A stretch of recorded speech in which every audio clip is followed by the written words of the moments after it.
이제 13장부터 시작되었던 열방의 예언이 오늘 23장의 두로의 예언으로 이제 마치게 됩니다. 두로는 지중해 동해안에 이스라엘 위치로 봤을 때 이스라엘의 그 위쪽에 위치한 그 지중해 동해안에 거점을 둔 항구 도시였습니다. 주로 시돈과 함께 많이 언급되는데 이 두로는 주로 무역을 해서 막대한 부를 쌓았던 도시였습니다. 또 어떤 면에서는 단순한 무역 도시 이상의 부를 통한 힘을 보여주는 도시이기도 했습니다. 이들은 먼저 멀리 지금으로 따지면 스페인까지 진출하여서 식민지 도시를 만들고 그리고 왕을 세울 정도로 강성했습니다.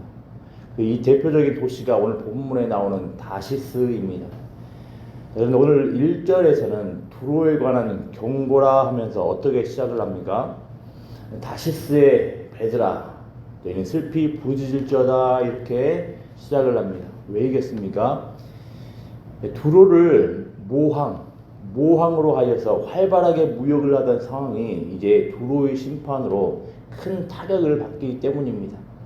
마찬가지로 1절부터 5절에서는 주로 두로와 더불어 두로를 의존하여 무역을 하던 나라들이 두로의 심판으로 인하여서 무역에 큰 타격을 입은 모습들을 보여주고 있습니다.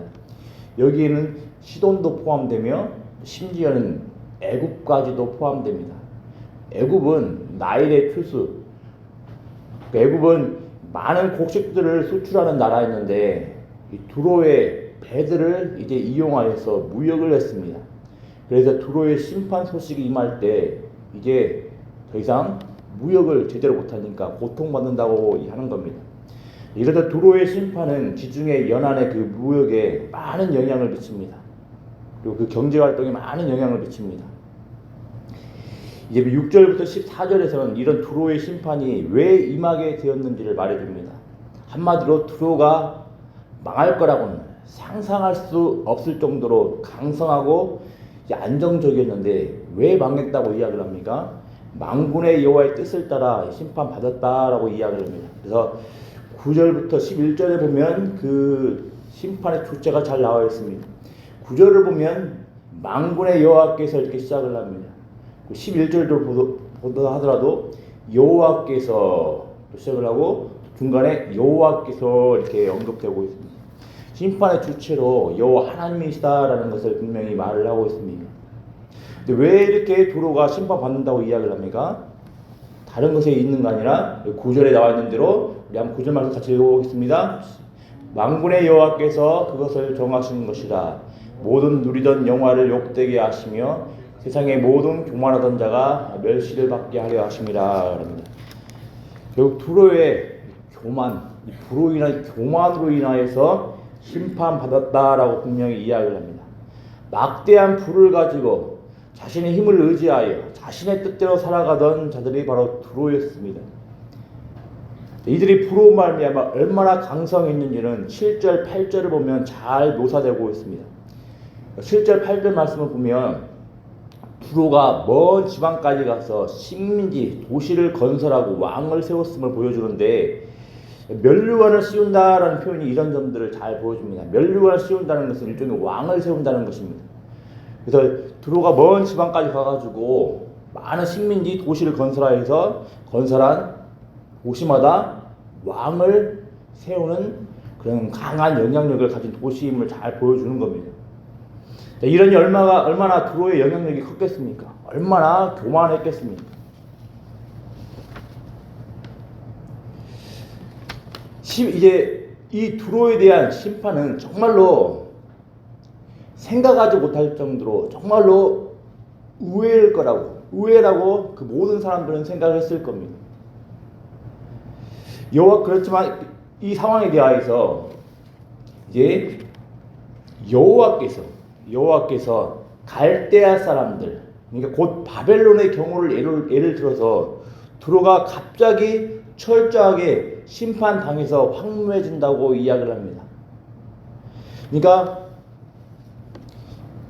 13절에 나오는 갈대아 사람이라는 것은 바벨론의 땅을 이야기를 하는데 바벨론은 두로와 또 비교할 수 없을 정도로 굉장히 강성하고 힘 있는 나라였습니다. 근데 그 바벨론조차도 어느 날 갑자기 전혀 세상의 사람들의 열방이 상상할 수도 없을 정도였는데 갑자기 망하게 되었다고 분명히 성경은 말을 하고 있습니다. 우리 앞에서 우리는 살펴봤습니다. 바로 여호와 하나님의 심판으로 인하여서 갑자기 이렇게 망하게 되었다고 이야기를 합니다. 마찬가지로 두로 또한 상상할 수 없을 정도 그 강성한 힘을 발휘해서 하는데 이 두로 또한 갑자기 망한다고 이야기를 하는 겁니다. 그러니 이 갈대아 사람들의 예를 보고서 두로가 망한 그 사실들을 보고서 놀래거나 의외라는 반응을 보이지 말라라는 걸 말을 하는 겁니다. 15절부터 18절에서는 이 두로의 회복에 관한 내용이 언급되고 있습니다. 근데 이 이야기가 쉽지 않은 내용입니다. 두로를 일컬어서 음녀로 지칭되는데 70년 후에 여호와께서 이들을 돌보시고 그리고 이 두로가 열방과 음란을 행할 거라고 이야기를 합니다. 자, 이것들은 단순히 문자적으로 이해하기보다 두로의 모습들을 살펴보면서 이해를 해야 될 것 같습니다. 이 무역을 통해서 얻는 것을 두로는 이제 여호와 앞에 사는 자를 위해서 다 쓸 거라고 이야기를 하는데 두로는 음녀 창녀로 언급됩니다. 근데 이 두로는 어떤 자들이었냐면 주로 이윤을 위하여서 이득을 위해서 어떤 먼 곳까지도 가서 무역을 마다하지 않는 나라가 바로 두로였습니다.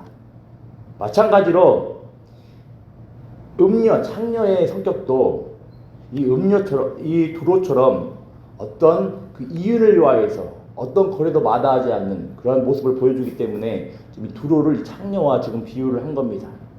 그래서 두로는 이렇게 열심히 무역을 하여 이윤을 추구하는 게 바로 두로인데 이 두로가 이제 다시 70년 후에 회복된다라는 겁니다.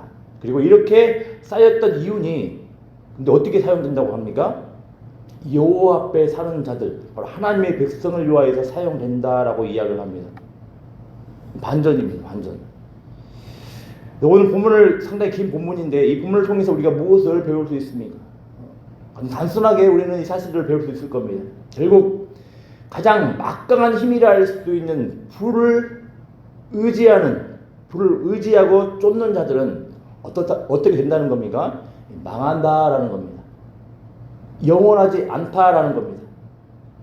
그러니 남유다는 하나님의 백성 남유다는 불을 통해 나라를 힘있게 하겠다는 생각, 불을 통해 이 나라를 위기에서 건져내겠다는 생각을 다 버리라는 겁니다.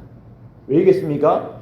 결국 두로는 하나님이 아닌 불을 최고로 여긴 것으로 인하여서 심판받았습니다. 결국 이런 모든 주변 이웃 국가들의 불은 누구를 위하여 또 사용됩니까? 바로 여호와 앞에 사는 하나님의 백성을 위해서 사용될 겁니다. 하나님을 높이며 그분을 의지하는 하나님의 백성들에게 하나님께서 주변의 불을 하나님의 백성으로 얼마든지 돌이킬 수 있는 겁니다. 그러니 불을 의지하지 말고 오히려 집중해야 될 대상은, 오히려 따라야 될 대상은 누구라고 이야기를 합니까? 하나님을 예배하고 하나님을 의지하며 그분의 뜻을 따르는데 집중하며 살라고 이야기를 하는 겁니다. 우리도 마찬가지입니다. 우리도 알게 모르게 불을 쫓고 불을 의지하며 살아갑니다. 물론 불은 물질은 굉장히 중요합니다. 하지만 이렇게 불을 쫓고 계속 불을 의지하는 그 교만한 삶은 우리에게 유익이 아니라 반드시 해악으로 다가온다는 것을 꼭 기억을 해야 됩니다. 세상은 이 경제 문제 때문에, 이 부의 문제 때문에 자꾸 휘청거립니다. 우리들 또한 얼마든지 부와 경제 문제 때문에 얼마든지 휘청거릴 수 있습니다. 그러나 오늘 본문은 분명히 말을 합니다. 이 모든 것 또한 누구로부터 비롯된 겁니까? 하나님으로부터 비롯됐다고 분명히 말을 합니다. 그러니 하나님을 높이는 것이 아니라 불을 쫓고 불을 추구하는 교만함을 버릴 때 반드시 망한다라는 겁니다. 그러니 불을 최고로 여기는 그런 모든 삶은 그 교만은 내려놓으라고 말을 하는 겁니다. 그래서 우리가 오늘 말씀을 돌아보면서 우리 유심히 살펴봐야 할 내용이 있는데 바로 1절 그리고 6절 14절입니다. 1절, 6절, 14절에 공통적으로 나오는 도시가 있는데 바로 다시스입니다. 다시스는 어떤 도시였습니까? 강성한 두로로 인하여서 세워진 식민지 도시입니다. 근데 다시스는 이 두로로 인하여서 이 두로의 무역으로 인하여서 살아가는 자들입니다. 그런데 이 두로가 망하게 된 겁니다. 망하게 된 겁니다. 이 다시스를 향해서 오늘 본문은 뭐라고 이야기를 합니까? 너희는 슬피 부르짖을지어다 이렇게 이야기를 합니다. 이제 더 이상 거래의 대상으로 무역의 대상이었던 두로가 이제 존재하지 않기 때문에 자신들의 힘과 자신들의 그리고 모든 먹고 사는 문제의 그런 대상들이 사라졌다는 겁니다. 그런 근원이 사라졌다는 겁니다. 그래서 슬피 부르짖으라 이야기를 하는 겁니다. 하지만 동시에 이 내면에는 무엇이 깔렸습니까? 두로를 의지할 게 아니라 그 불을 가지고서 경제력을 가지고서 모든 열방들을 좌지우지하는 두로를 의지할 게 아니라 누구를 의지하라고 지금 선포를 하는 겁니까? 우리 여호와 하나님을 의지하라고 선포를 하는 겁니다. 꼭 기억을 해야 되겠습니다. 세상은 다시스를 향해서 말을 하는 것처럼 세상은 부의 문제로 인하여서 경제 문제로 인하여서 곤란함을 겪을 때 너희는 슬피 부르짖을지어다 이렇게 이야기를 합니다. 하나님의 백성은 그게 아닙니다. 하나님의 백성은 슬피 부르짖을 상황은 우리의 이윤 추구의 대상이 사라졌다고 해서 슬피 부르짖을 게 아니라 우리의 모든 생사 화복을 주관하시는 여호와 하나님과의 관계가 흐트러졌을 때 그때 슬피 부르짖어야 하는 것이 바로 하나님의 백성인 겁니다. 오늘 주일 예배입니다. 금은 돈으로도 비교할 수 없는 그 하나님을 예배합니다. 하나님을 예배하는 이 주일 예배, 하나님의 백성은 우리가 어디에 관심을 가지고 있으며 어디에 초점을 맞추고 있으며 무엇을 의지하고든지 돌아보는 복된 은혜가 있기를 기도합니다. 그러면서 온전히 의지할 분은 여호와 하나님 한 분뿐이라는 사실들, 그리고 우리의 모든 먹고 사는 문제, 우리 삶의 모든 문제는 바로 여호와 하나님으로서 비롯된다는 그 사실들을 기억을 하며 다시 한번 우리의 신앙을 견고히 돌이키는 복된 은혜가 있기를 기도합니다. 기도하겠습니다. 아버지 하나님, 주님, 두로가 망했을 때 다시스의 백성들을 향해서 슬피 부르짖을지어다 이렇게 선포가 됩니다. 이렇게 요구됩니다. 하오나 우리 하나님의 백성은 하나님을 의지하며 하나님을 예배하는 우리 하나님의 백성은 다시스와 같은 반응을 보이는 것이 아니라 우리 여호와 하나님 그분을 온전히 쫓으며 혹여 그분과의 관계가 흐트러지고 있음으로 인하여서 슬피 부르짖는 자가 될 수 있도록 은혜 더하여 주시기를 소망합니다. 하나님, 모든 생사 화복의 근원이 여호와 하나님께 있음을 우리가 고백을 하며 그분 한 분만을 의지하며 살아갈 수 있도록 은혜 더하여 주시기를 소망합니다. 아버지 하나님, 모든 부와 모든 경제 문제로 인하여서 이 세상은 휘청거리며 우리들 주변은 휘청거리며 살아갈지인데 하나님의 백성이라 불리우는 우리 교회는 온전히 이 모든 것의 주권이 아버지 하나님께 있음을 인정을 하며 오늘 그분 하나님만을 예배하며 살아갈 수 있도록 은혜를 나여 주시기를 소망합니다.